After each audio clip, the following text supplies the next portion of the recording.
Hey guys, what's up? It's Rain. Today is Thursday, October 14th of 2021, and woohoo! All we do is win no matter what. Man, oh man, our NFL record is now at 27-9. Our 2021 record is 227 and 162 for a plus 65 correct picks. Our unit gain is over 2,000% for this season. It's game day, baby. Abundance for all the homies, and we stay eating like always, y'all. The people that are eating the most right now are the people that are subscribe to this channel, as well as following me on Twitter at RAYNNNN. I put out some picks there that I don't include in this video because I do take them in real time, but I have 100% transparency. I never make y'all pay for picks, so I always put my picks out there for everyone to see. So follow me on Twitter as well so you never miss a pick. Without further ado, like always, please make sure to comment your favorite pick from you or from me down below. The person with the most correct picks every Sunday to Sunday will win $10. It's free money. I'm trying to give it to you. Let me buy you a beer, buy you a meal, whatever the hell it may be. Let me give you some abundance straight up just for participating in this phenomenal community that keeps growing each and every single day. Yo, we hit over 100 subscribers. I love y'all. I appreciate y'all. And for that reason, we are absolutely going to fucking feast today. I have been chomping at the bit for this game. I've been absolutely hungry, ravenous, ready to make it rain with abundance of prosperity for all my homies. So without further ado, let's get the show on the road right now. Y'all coming in hot Thursday night football. Obviously, there is only one match today. We have the Tampa Bay Buccaneers heading into Philadelphia to take on the Eagles fly. This line opened up at plus minus 7.5 in favor of the Bucs. Over under at 53. It has now moved to 6.5, and the over under is at 52.5 as well. All right.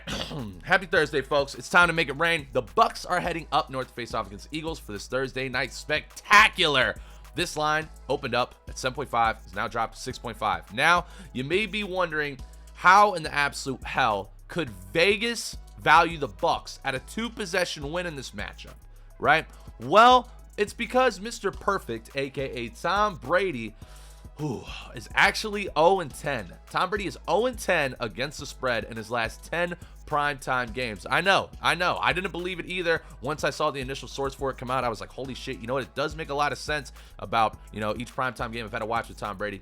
I feel like every time I've ever gone with him, it actually has not gone too well. But the greatest rule of all time, if you ever watch the Super Bowl against the Patriots and the Falcons, you never bet against Brady. So, also in the Bucs' most recent matchup as well, they dominated the Dolphins on paper, but they did have a 45-17 win, but it was only a 1-possession game heading into the fourth quarter as well, where then the Dolphins just absolutely shit themselves and fell apart in the fourth quarter. So let's just dive into the depth chart of the Bucs, and then we'll get down into the breakdown for each one of these and the bets that I love. Overall, the Buccaneers offense is actually pretty healthy, with a couple guys playing through some minor injuries in the offensive line. The only notable out is Gronk, which, was a bit of an alarm at first, especially in that Patriots game where they struggled to score, but now seeing their red zone efficiency skyrocket against the Dolphins, they're showing that they can score just fine without Gronk and still move the ball. And I mean, when you have Mike Evans, Chris Godwin, Antonio Brown, Leonard Fournette, the list goes on and on and on for that offense. It really shouldn't be that hard, especially with Tom Brady slinging the ball. So I'd say it just took them kind of a game or two to really get in their offensive flow, but they obviously found it, scoring 45 points in their last match. So they're looking pretty good offensively now. We can still lock in on the defending Super Bowl chance. So I will say defensively, though, is where things start to get a bit spicy for this Buccaneers team. I mean, so much so that this defense, who was the best defense in the entire league last year, they've been pretty good this season, except for the secondary. And it's not necessarily their fault. Their secondary has been absolutely destroyed with injury, so much so that they just signed Richard Sherman, which, no hate on Richard Sherman. Richard Sherman, Legion of Boom, absolute stud for the Seattle Seahawks. Did pretty well with the 49ers until he tore his ACL.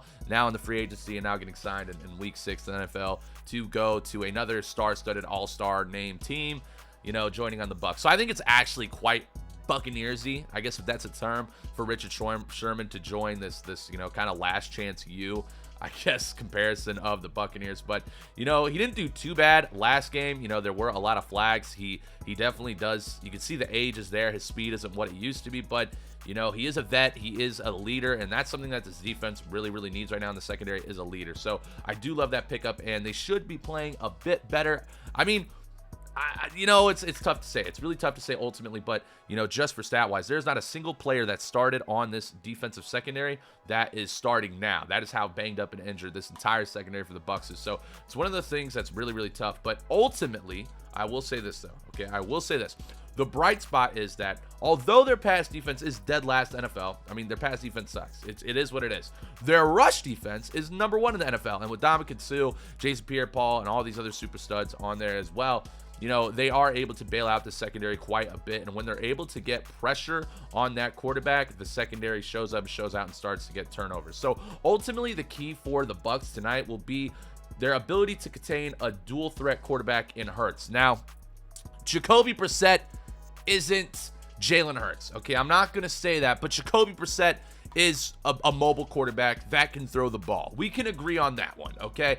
And the Bucs were able to stop Jacoby Brissett. Now, Jalen Hurts is obviously a lot better than Jacoby Brissett. I'm not saying anything like that, but I'm saying that it did show that this Bucs D-line can contain mobile quarterbacks, and, you know, they've played against the Chiefs so many times as well, you know what I'm saying? So they know how to scheme against mobile quarterbacks, and Jalen Hurts is probably the worst mobile quarterback out of the starting mobile quarterbacks in the league right now, I guess, besides Jacoby Brissett. So, you know, I do think that's not going to be much of a problem for the Bucs to be able to contain Jalen Hurts and not allow him to, you know, play comfortably in that pocket. Whereas if Jalen Hurts is able to play comfortable in this pocket, he is going to be able to slice and dice, you know, this entire secondary. So otherwise, you know, they have to stop Jalen Hurts. They have to contain him, and you have to get pressure on him quick.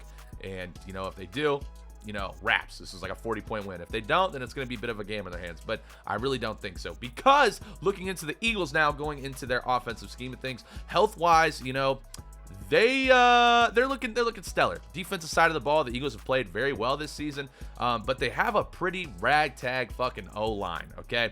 Their O-line, as of right now, is just composed of second-string and third-string players. I think there's like only 1 or 2 starters left, but overall, everybody is just extremely banged up on that O-line. And also, Dallas Goedert, one of Jalen Hurts' favorite targets so far this season, will be out this game as well, which you might not think, you know, because they have Zach Ertz still, right, who's a stellar tight end, obviously. You know, it does change things up because it's going to affect their offensive scheme where they run their double tight end sets, which is usually they have Zach Ertz and Dallas Goedert, you know, attack the linebackers, and, you know, both being stellar tight ends. One of them is able to get open instantaneously for Jalen Hurts to get a beautiful check down for a free first down. They're not going to have that. They're not going to have that this time, and you know, that is going to make a big difference in their offensive scheme of things. Now, the Eagles have 2 games this season that I think are extremely key when looking at this matchup, because on paper, their pass defense seems really good. Their pass defense is 9th in the NFL. They've played very, very stellar. But in the 2 games where they played very good offenses this season, they fucking sucked. They sucked defensively.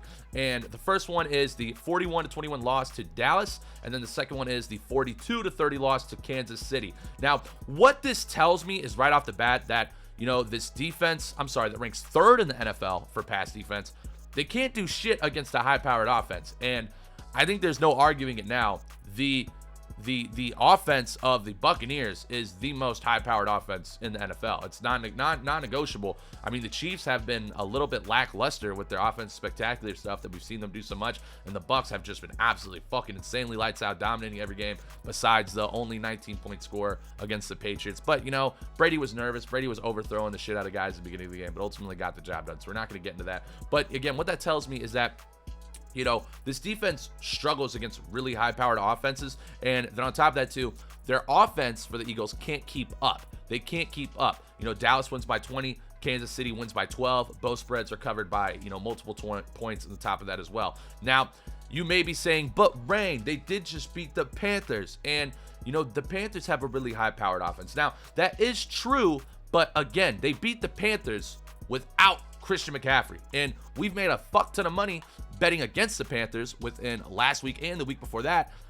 by betting against them and their value without Christian McCaffrey. Christian McCaffrey is the entire offense of the Carolina Panthers. Carolina Panthers, I'm going to keep it blunt. If you're a Panthers fan, you know what? Shout out to you. I appreciate your grind. I appreciate you watching the show. This is going to be a tough pill to swallow, but I know a lot of you guys know it. The Panthers fucking suck without McCaffrey. It's true. The Panthers really fucking suck without Christian McCaffrey. And, you know, they have a stellar offense with DJ Moore and everything like that, but without McCaffrey, that entire offense falls apart, and thus far, which was able to make it so they literally blew a lead at the end to basically win the game for the Eagles to come back and backdoor it there. So, you know, it is what it is in that aspect. But, you know, in conclusion, let's break down where the value is of this. I know that's what you guys want. You've heard the stats. You've heard everything. You're like, all right, Rain, where are we making the money? Where's the abundance coming from? And I'm going to tell you right here, I have 1, 2, and 3 fucking bets today that I absolutely love. I have 2 units on each and every single bet, except for the last bet. I only have 1 unit, but there's a reason why, because it has a nice payout. All right, diving straight into it. First bet we're going to be taking, the Eagles are 1-4 against the spread in the first half, okay? So first pick we are going to be taking is Bucs -4, first half, lock it and load it. The reason why we're going to be taking this is because overall, the Eagles fucking suck in the first half.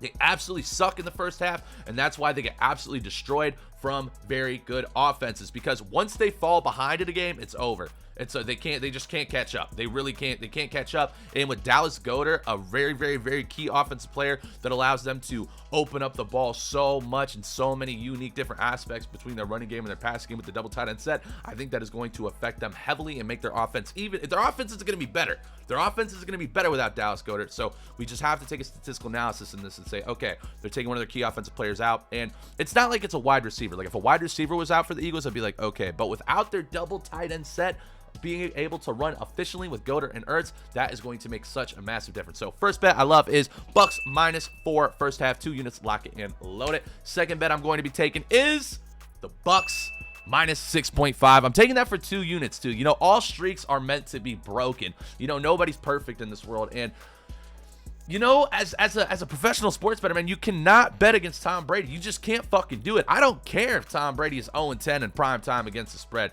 This is also one of the smallest spreads that we've been blessed with in a very, very long time for the Buccaneers, besides the -1 against the Rams, which we knew the Rams are going to win that as well. But when they play later in the season, we'll get to that a whole nother day. We're definitely taking the Bucs. But -6.5, you're only giving me a one possession spread, and you're giving me the 6.5 just to tease me, just to really make me love it, and not the 7. Like, you got to take that. Take the abundance, man. People are a bit nervous. They're like, oh, Tom Brady's thumb injury, da-da-da-da-da. Motherfucker, man, that dude's fine. He was literally in full practice 2 days in a row. He's fucking fine. He's perfectly fine. Tom Brady, he literally threw for fucking 5 touchdowns with his hurt thumb last game as well. Tom Brady is completely stellar. Bucs -6.5, 2 units, lock it and load it. All right. For my crazy motherfuckers out there that are just like me, we're getting down and dirty with this parlay here. Now, this parlay is pretty insane. You're going to take, now this is, we're finessing the system here, and I fucking love it, okay? You're going to take Leonard Fournette, okay? Playoff Lenny. Taking Leonard Fournette, anytime touchdown score. That's the first pick you're taking, all right? Then you're going to take into a parlay, same game parlay, obviously, over 62.5 rushing yards, okay? And then, so what that does is, that right there gives you about plus 210 odds. But ready for this, though? You're then going to take Leonard Fournette to score 2 touchdowns in this game, which boosts it all the way to up to plus 700 odds. Now, Rain, what gives you so much faith in, you know, Leonard Fournette having his best rushing game of the entire season within this matchup? Well, I'll tell you, the Eagles' run defense is fucking atrocious. They're absolutely fucking terrible. They are 30th in the NFL in their running defense. Leonard Fournette has yet to have really a true breakout game thus far, and with Rob Gronkowski being out, that is just a massive, massive, massive, massive opening for someone to step into the role to really finish in this red zone more often, because ultimately defenses are going to be king. They know that Gronk's out, so they're going to be looking to stop the pass every time. Chris Godwin's, Mike Evans, and, you know, Antonio Brown can only do so much when they're all getting double covered. What is that opening up? Leonard Fournette right up the fucking gut. So Leonard Fournette, a touchdown. Leonard Fournette to score 2 touchdowns and over 62.5 rushing yards for plus 700. I absolutely fucking love that bet. I'm putting 1 unit on that. Scare money don't make money, and we here to make it rain. I love y'all to death. I appreciate y'all. Like always, make sure to like, comment, and subscribe on this video, and I will see y'all next time. Make sure to follow me on Twitter. Who knows? I'm gonna be real. I'm gonna be playing disc golf with the boys today. I'm gonna be getting absolutely hammered, partying with them. So I might put out some like halftime drunk Twitter bets. So if you don't want to miss it, @RaynNNN. I love y'all, and I will see y'all Sunday. Peace.